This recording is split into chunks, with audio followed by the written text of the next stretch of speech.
Welcome to Luca is a Billionaire, where the only thing I invest in is your answers.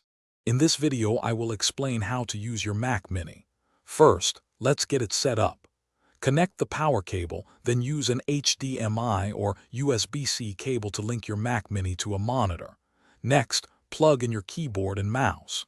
Finally, connect to the internet using Wi-Fi or an Ethernet cable.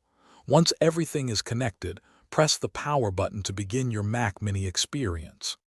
Once your Mac Mini is powered on, you'll see the Mac OS desktop. The dock, located at the bottom of your screen, provides quick access to your favorite applications.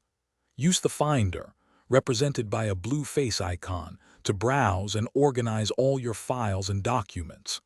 For new software, the App Store offers a secure and easy way to download and install applications, ensuring compatibility and safety. Your Mac Mini offers versatile connectivity.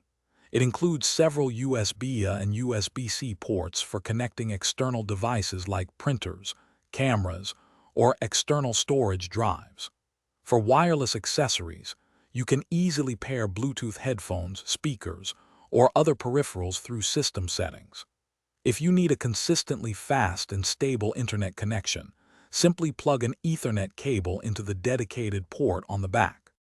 To keep your Mac Mini running smoothly, always install Mac OS updates promptly for the latest security and features.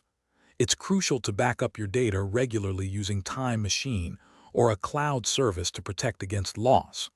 Monitor your storage space. Deleting unnecessary files helps maintain performance.